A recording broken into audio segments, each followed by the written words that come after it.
안녕하세요. 제2의 인생 황혼이혼의 진행자 박주연 변호사입니다.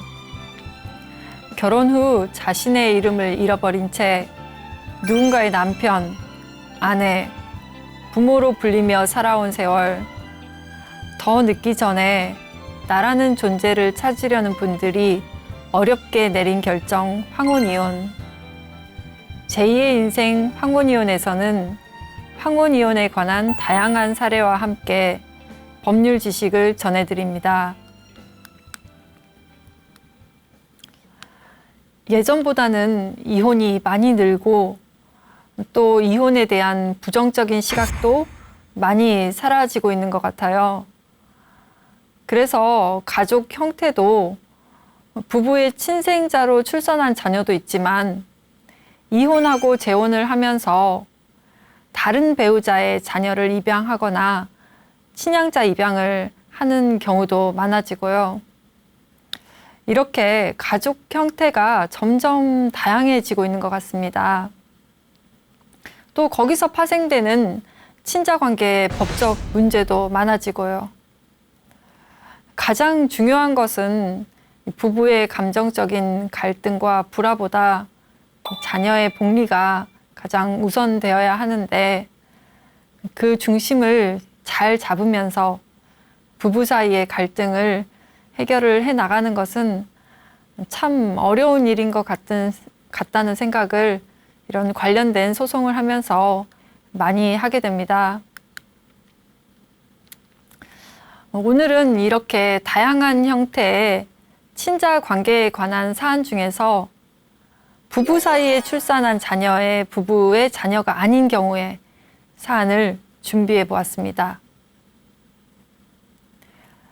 먼저 첫 번째 사안입니다. 이 부부는 혼인한 지 10년 정도가 되었습니다. 둘 다 약사이고 둘 사이에는 자녀가 한 명 있었습니다. 혼인한 지 2년 정도가 되었을 때 아내는 임신을 했고 출산을 했어요.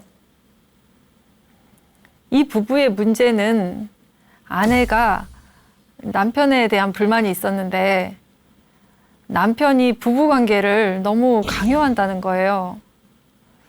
출산 이후에는 완전히 각방을 쓰고 있었는데 아내는 남편이 밤에 아내 방에 갑자기 들어오고 부부관계를 요구하는 게 싫다는 거죠.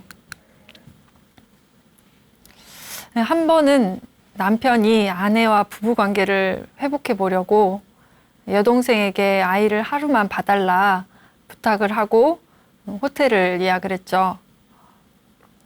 아내는 처음에 당연히 안 간다고 했겠죠. 근데 남편이 사정사정해서 이제 함께 호텔에 가게 됐는데 아내가 화장실에 들어가서 나오지를 않는 거예요. 보니까 아내는 반신욕을 하면서 잠깐 혼자 있고 싶다고 해서 남편은 계속 밖에서 TV를 보면서 기다렸죠. 아마도 둘만 있는 시간이 좀 아내는 싫었나 봐요. 아내는 샤워를 끝내고 나와서 바로 호텔 바에 가서 칵테일이라도 한 잔 마시고 오자 라고 해서 두 사람은 바에 갔습니다. 남편이 정말 얼마나 인내심을 가지고 기다렸겠어요. 부부관계를 하려고 이렇게 호텔까지 왔는데 아내 기분을 맞춰주려고 노력을 했죠. 바에 가서 이제 밤 11시가 다 되어 가니까 남편은 빨리 방에 가고 싶잖아요.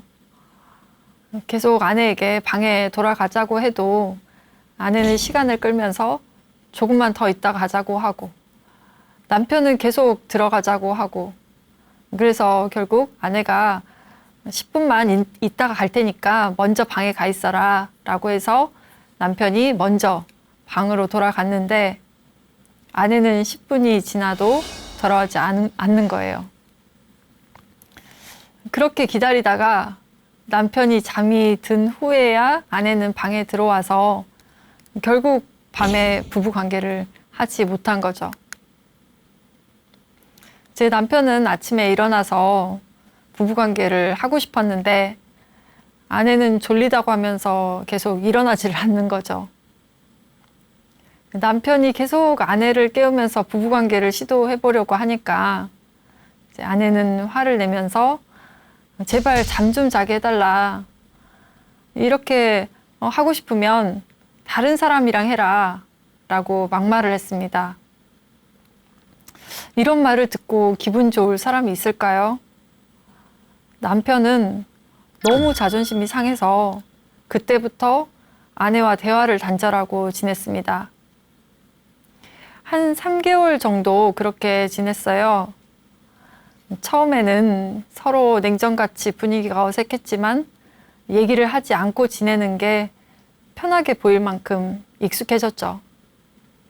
그런데 자녀가 있으니까 서로 완전히 소통하지 않기는 어려웠고 또 가족 모임도 있고 집안 어른들 생신, 명절도 있으니까 최소한의 대화 정도만 하고 지냈는데 이제 아내는 남편에게 조금씩 미안한 마음이 드는 거예요. 아내가 그렇게 화를 내고 부부관계를 거부했는데도 남편이 외박을 한다든지 술을 마시고 들어온다든지 뭔가 반항하는 것 같은 그런 태도가 아니라 그냥 다 수긍하는 것 같은 거죠. 그래서 아내는 조금씩 마음을 열게 되고 대화를 하면서 월 1회 정도로 부부관계를 해보기로 했습니다.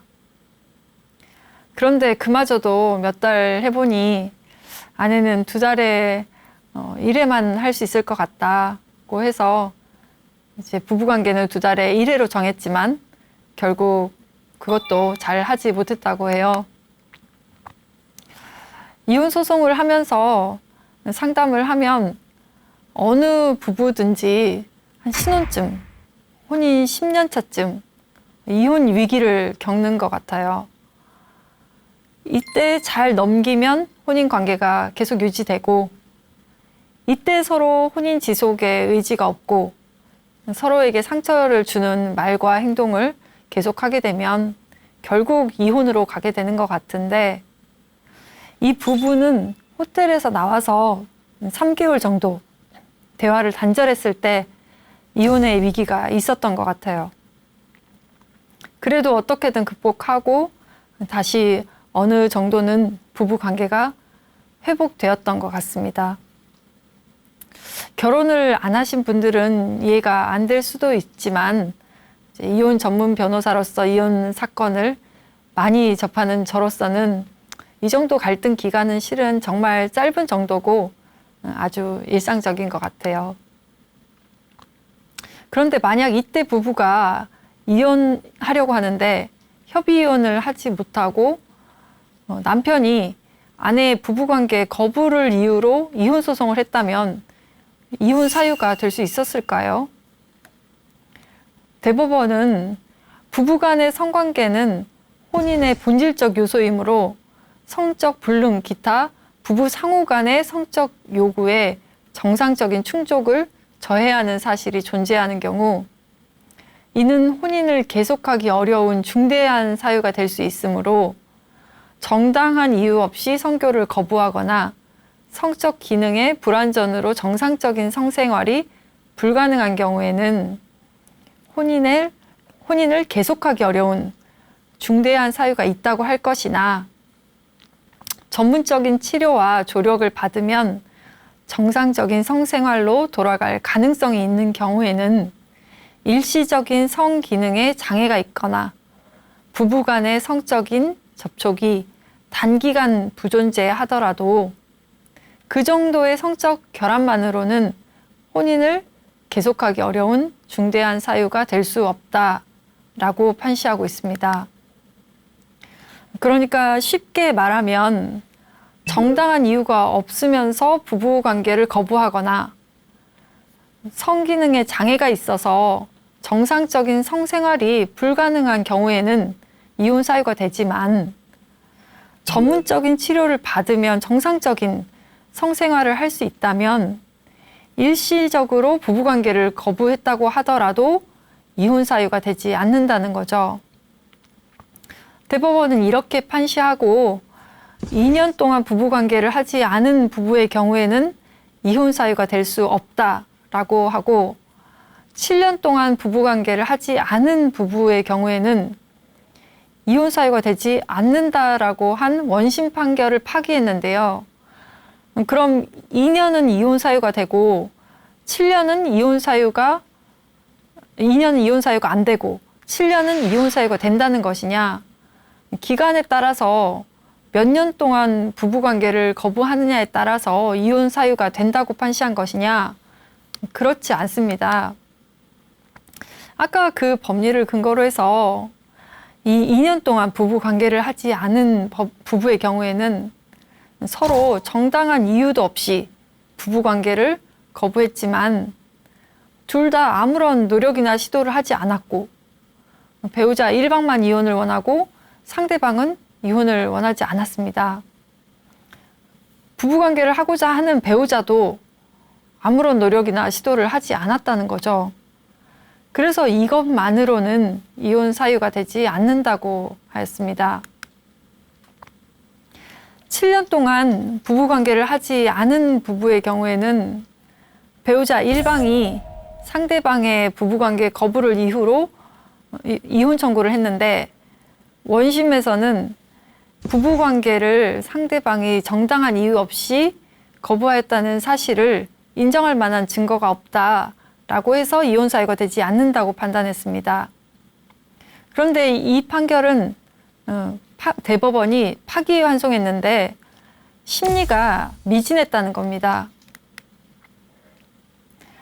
그러니까 부부관계를 하지 못한 것이 사실인지 어떠한 사유로 하지 못한 것인지 부부 중 일방에게 성적 결함이 있는지 아니면 다른 원인으로 성생활을 하지 못했는지 또는 이런 문제를 당사자들이 노력해서 극복할 수 있는 것인지를 더 심리한 후에 결국 혼인관계가 파탄에 이른 것인지를 가렸어야 했는데 이런 부분을 전혀 심리하지 않고 부부관계를 거부한 사실을 증명할 만한 증거가 없다.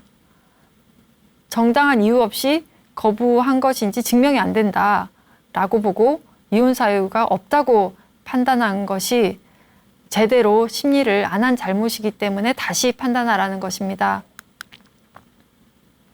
이 7년 동안 부부관계를 하지 않은 부부는 남편에게 경미한 성기능 장애가 있었어요.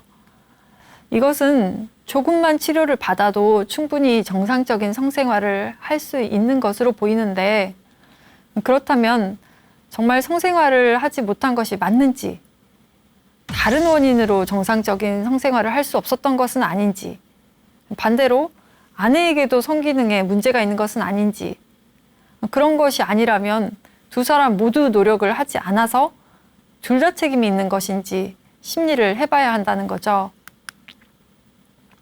간단하게 정리하면 부부관계를 거부하고 노력이나 시도도 해봤지만 부부관계 거부로 인해서 불화가 계속돼서 부부관계를 회복하기 어렵다면 이혼 사유가 될 수 있지만 단순히 일방이 부부관계를 거부했다는 사유만으로는 이혼 사유로 보기 어려울 것 같습니다. 다시 저희 사안으로 돌아와서 이 부부가 이제 어느 정도 관계를 회복하고 지내던 중에 둘 다 약사여서 혼인 후 6년 정도 되었을 때 각자 약국을 개업하게 되었는데 이때 남편은 아내가 좀 이상하다는 생각을 하게 되었다고 해요.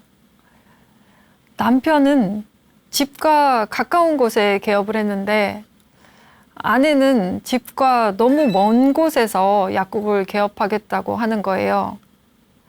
남편이 같이 부동산 사무실에 가려고 해도 이상한 핑계를 대면서 오지 말라고 하는 거죠. 결국 각자 개업을 해서 운영을 하고 있는데 아내는 집에서 약국이 멀다는 이유로 저녁에 남편보다 항상 더 늦게 퇴근해서 오고 함께 있는 시간도 점점 줄어들고 그래서 남편은 뭔가 다른 남자가 있는 것 같다라는 의심이 들기 시작한 거죠. 의심이 의심을 낳고 또 사실을 확인할 때까지 의심이 점점 커지고 당사자는 혼자 미치게 되는 거죠. 특히 이 남편이 의심이 더 깊어질 수밖에 없는 사정이 있었는데요. 이 부부가 자녀를 출산한 후에 다들 애가 엄마를 닮았다고는 하는데 아빠를 닮았다고 하는 사람은 없었어요. 그런데 애들이 막 태어나서 어릴 때는 그렇잖아요. 엄마를 닮은 것 같다가도 또 자라면서 아빠를 닮기도 하고 그 반대이기도 하고요. 또 보기 나름인 것 같아요. 닮은 것 같다고 생각하면 닮은 것 같고 안 닮은 것 같다고 생각하면 정말 하나도 닮지 않은 것 같고요. 그런데 남편이 봐도 그렇게 본인을 닮지 않은 것 같았어요. 당연히 내 자식이라고 생각은 하고 있었죠. 그렇지만 마음 한켠에 아주 작은 그런 의문점 정도는 남아있는 그런 상태였죠. 아내가 어느 날 동문 모임이 있어서 조금 늦겠다고 하고 남편도 그날 모임이 있어서 늦어서 시어머니께 애를 좀 봐달라고 부탁을 했어요. 시어머니가 애를 봐주고 이제 남편이 먼저 집에 들어와서 시어머니와 둘이 얘기를 하는데 안 그래도 남편이 의심이 쌓여있는 상태에서 마침 시어머니가 애가 참 너랑 안 닮았다라고 하시는 거예요. 남편도 고민을 했죠.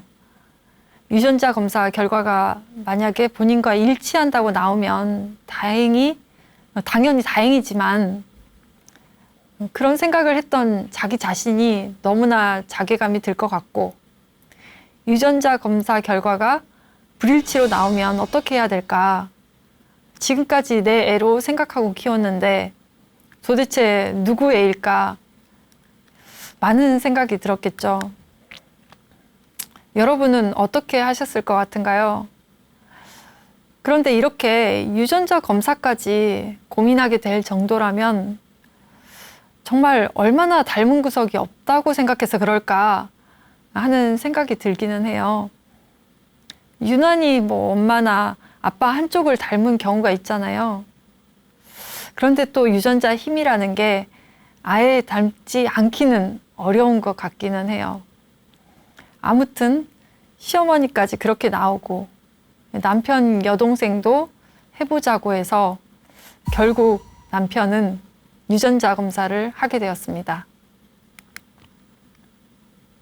결과가 어떻게 나왔을 것 같으신가요? 오늘 주제를 제가 이미 말씀드려서 눈치채셨겠죠? 유전자 검사 결과는 불일치로 나왔습니다. 남편이 아이의 친아빠가 아닌 거죠. 이제 어떻게 하실 것 같으신가요? 당연히 이혼하자고 해야 할 것 같죠? 남편은 아내에게 유전자 검사를 했고 불일치가 나왔다고 얘기를 했습니다. 아내는 처음에는 화를 내더니 결국은 정말 너무너무 미안하다고 하면서 털어놓게 되었죠. 아내는 남편과 결혼하기 전에 대학교 때 사귀었던 남자친구가 있었는데 결혼하고 우연히 한 번 만나서 어쩌다가 성관계를 가지게 되었다는 거예요. 피임을 하진 않았지만 당연히 임신이 안 될 것으로 생각했고 또 당시에 남편과도 성관계를 해서 임신을 했을 때 누구 아이인지 본인도 확신이 없었다고 해요. 출산 후에 아이 혈액형이 남편과 그 남자친구 둘 다 가능한 혈액형이어서 본인도 확인할 길이 없었던 거죠. 그런데 애가 자라면서 예전 남자친구 얼굴을 닮은 것 같은 그런 생각이 들어서 아마도 친아빠는 남자친구일 것이라고 본인도 추측만 하고 있었어요. 그런 생각이 계속 머릿속에 맴도니까 아내가 죄책감이 너무 심하고 도저히 남편과 함께 있는 것이 힘들었던 거죠. 그래서 부부관계가 심리적으로 너무 힘들어서 부부관계를 거부했고 약국도 먼 곳으로 개업해서 함께 있는 시간을 최소화하고 싶었다고 해요. 이런 얘기를 들으면 당연히 남편이 이혼을 하자고 해야 할 것 같은데 남편은 아내의 얘기를 듣고 선택을 하라고 했어요. 첫 번째 선택은 이 얘기는 우리 둘만 알고 어느 누구에게도 발설하지 말고 남자친구에게도 얘기하지 말아라. 유전자가 뭐가 중요하냐. 내가 내 자식으로 키웠으니 내가 친아빠다. 대신 앞으로 가정에 충실하고 그 남자친구와는 다시는 만나지 말아라. 나도 다시는 이 일을 언급하지 않겠다라고 했어요. 정말 대인배죠. 두 번째는 이혼을 하되 아이의 친권과 양육권은 내가 갖겠다. 너는 친권과 양육권을 포기해라 라고 했어요. 저는 두 번째 선택지는 이해가 잘 되지 않는데 아마도 아내에 대한 벌로 생각을 한 것 같아요. 친자식이 아닌데도 자신이 친권 및 양육권을 갖겠다는 것은 아내에게 고통을 주고 싶었던 것 같거든요. 어찌됐든 아내는 당연히 첫 번째를 택했습니다. 그리고 서로 잘 지내기로 했죠. 그런데 남편은 아내가 뭔가 비밀이 있는 것 같은 그런 느낌이 있었어요. 예전보다는 집에 일찍 들어오는 것 같았고 대화도 늘은 것 같기는 해도 늘 어떤 벽이 있고 거리감이 느껴지는 거죠. 그래서 남편이 아내의 폰을 열어보게 됐습니다. 그 폰에는 아내가 다른 남성과 주고받은 대화가 있었어요. 그 내용 중에는 자녀에 대한 내용이 있었는데 그 남성이 우리 누구누구 보고 싶다라고 하면서 자녀 이름을 얘기를 하는 거예요. 남편이 이때 바로 알아차린 거죠. 아, 이 사람이 애 아빠고 아내가 이 사람에게 아이를 보여줬구나. 그래서 아내가 없을 때 아이에게 물어봤어요.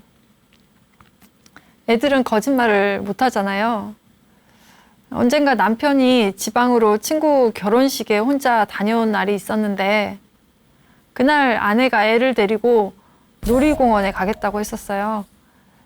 그래서 애한테 놀이공원에 간 날에 대해서 물어본 거죠.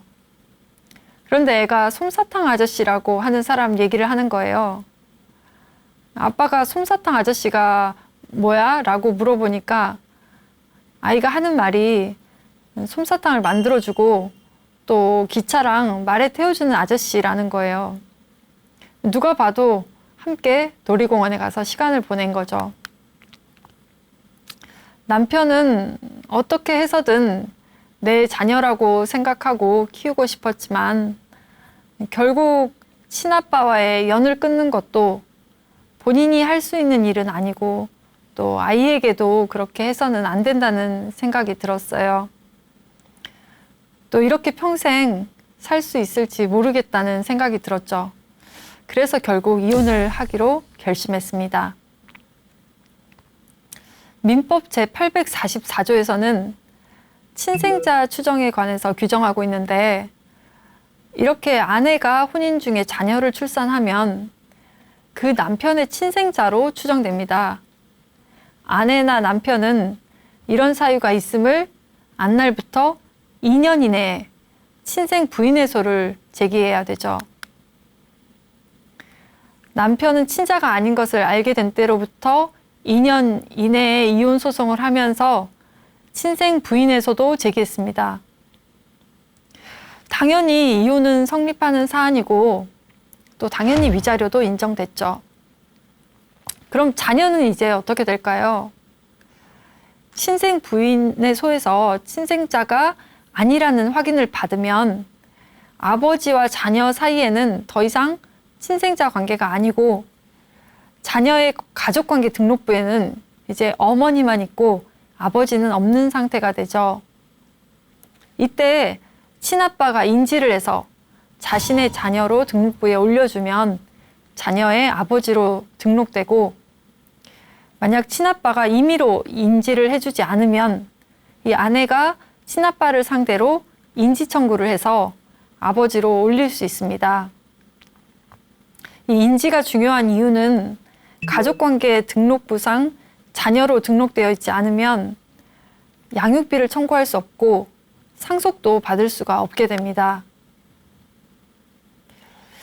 이 솜사탕 아저씨가 그 이후에 자녀를 인지했는지는 모르겠지만 자녀를 위해서라면 남편이 옳은 선택을 한 것 같습니다.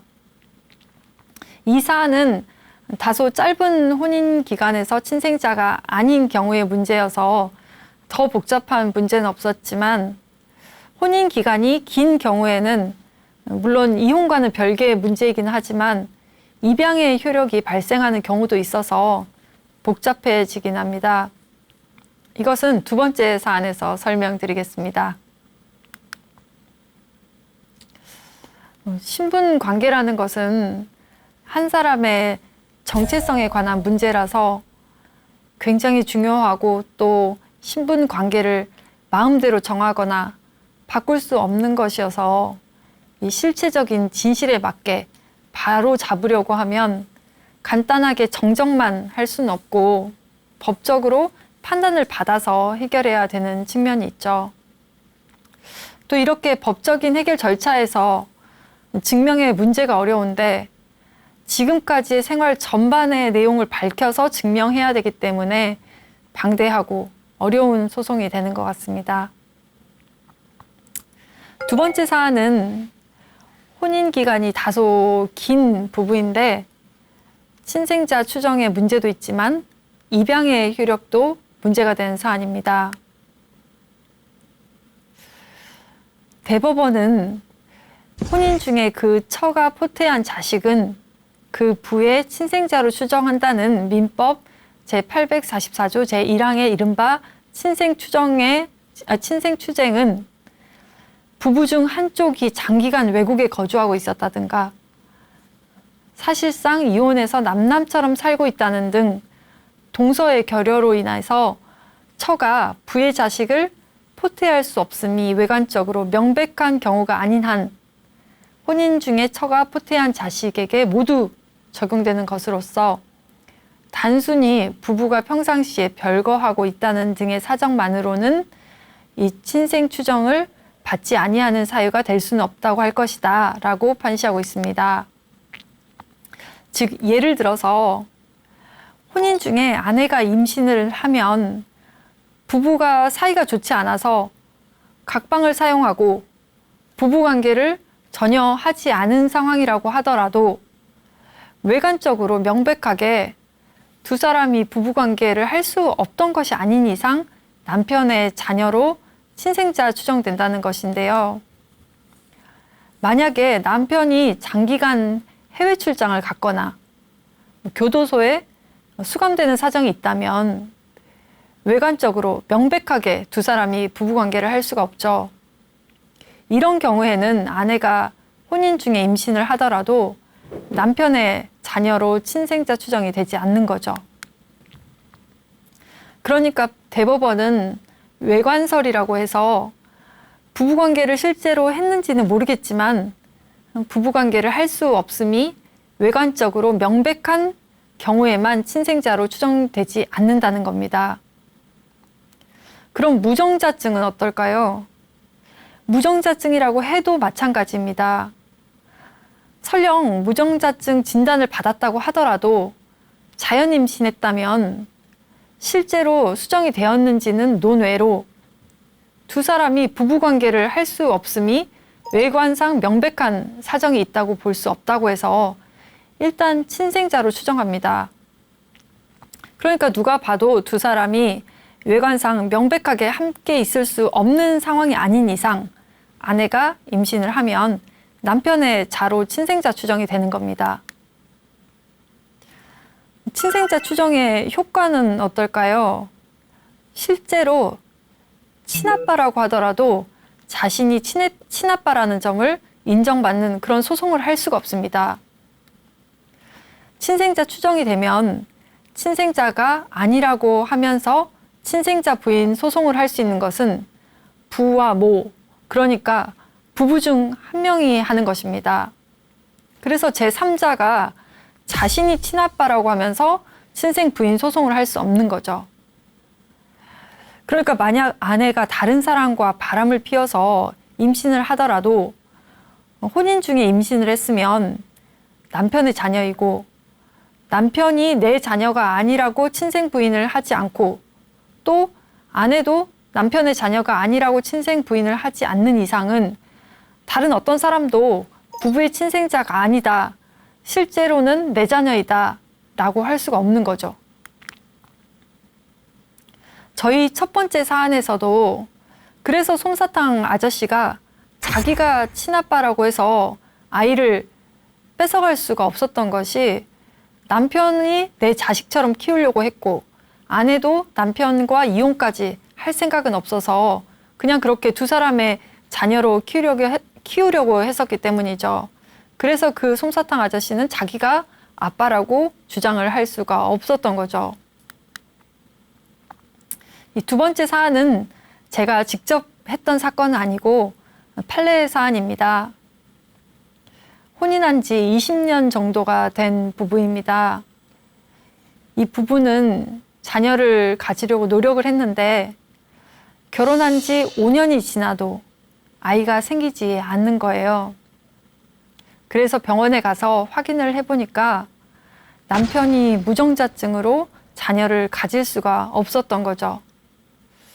그래서 이 부부는 다른 사람으로부터 정자를 제공받아서 시험관 시술을 해서 자녀를 가지기로 결정하고 아내는 결국 임신을 하게 되었습니다. 그렇게 무사히 출산을 하고 부부는 두 사람의 자녀로 출생신고를 했죠. 그리고 나서 아내가 외도를 하고 다른 남성과 사이에 또 임신을 하게 된 겁니다. 이번에는 시험관 시술이 아니라 자연 임신을 한 거죠. 그렇게 둘째 아이를 출산하고 부부의 자녀로 또 출생신고를 했습니다. 결국 이게 문제가 된 것인지 이 부부는 불화로 결국 이혼을 하게 되었는데 이혼쯤에 첫째 아이는 거의 성년이 되어서 양육비를 주지 않아도 되는데 둘째 아이는 미성년자여서 양육비를 받아야 되죠.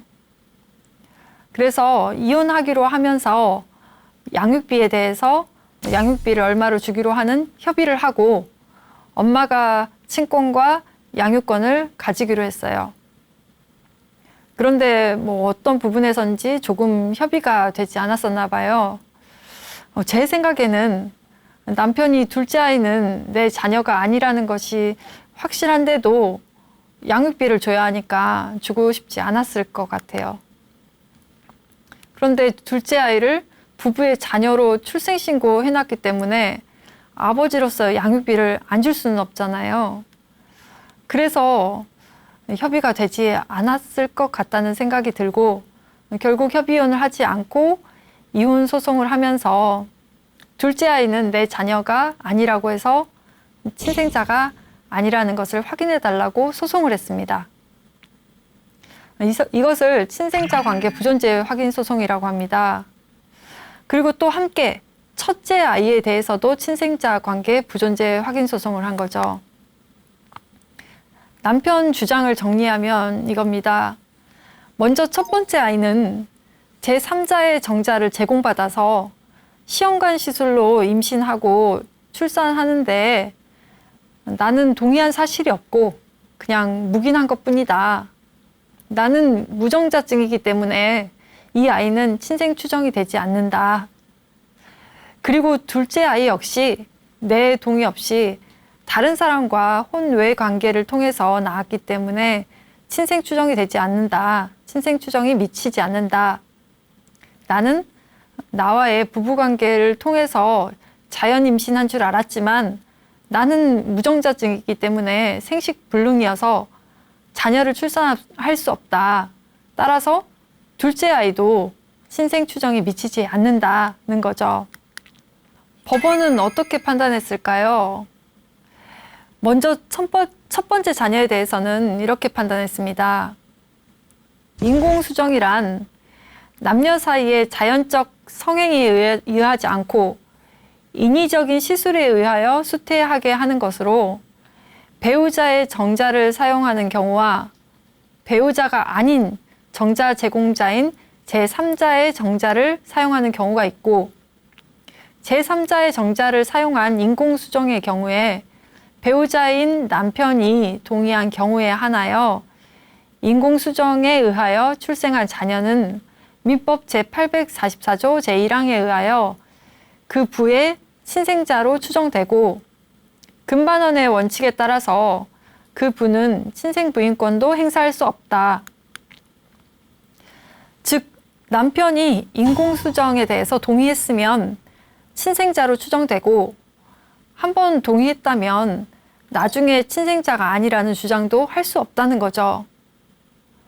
저희 사안에서는 남편이 자신은 동의한 사실이 없고 묵인했을 뿐이다 라고 했지만, 출산할 때 아무런 문제 제기도 하지 않았고, 시험관 시술로 출산한 사실을 잘 알고 있었고, 또 인공수정, 제3자 정자 제공에 대해서 동의서 작성에 반드시 배우자의 동의가 필요한데, 아내가 몰래 한 것도 아니고 남편이 전부 다 동의 서명해서 이루어진 것이거든요.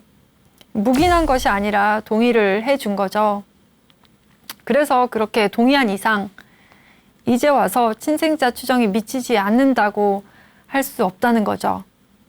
그러니까 결국 첫째 아이는 남편의 친생자로 인정된다는 것입니다. 그리고 둘째 아이에 대해서는 어떻게 판단했을까요? 둘째 아이는 첫째 아이와는 다르죠. 첫째 아이는 남편의 동의를 받고 시험관 시술로 출산했고, 둘째 아이는 남편의 동의가 있었는지는 모르겠지만 다른 사람과 사이에서 자연 임신으로 출산했죠. 법원은 이렇게 판단했습니다. 판례의 원래 입장은 부부의 한쪽이 사실상의 이혼으로 별거하고 있는 경우 등 동서의 결여로 처가 부의 자를 포태할 수 없는 것이 외관상 명백한 사정이 있는 경우에는 그 추정이 미치지 않는다고 해서 외관설이라는 입장이었어요. 그러니까 아까 앞에서도 말씀드린 것처럼 두 사람이 완전히 떨어져 있어서 부부 관계를 할 수 없다는 것이 명백하지 않는 이상은 아무리 남편이 무정자증이라고 하더라도 아내가 일단 임신을 하면 친생자로 추정된다는 거죠. 그런데 판례는 여기에서 덧붙여서 이 입장은 예전에 과학적 친자 감별 기법이 발달하기 전에 정확한 감별이 실질적으로 어려웠던 시대의 입장이고, 이제 과학적 친자 감별 기법이 발달해서 유전자 검사를 통해서 명확하게 판단할 수 있고, 또 부부간 정조 의무에 대한 인식이 예전보다 저하된 현재에는 이전의 법리를 무조건 유지하기는 어렵고, 이렇게 과학성과 객관성이 담보되는 유전자 검사 등에 의해서 친자가 아니라는 점이 명백히 밝혀진 경우까지 친생자 추정의 효력이 미치지는 않는다라고 했습니다.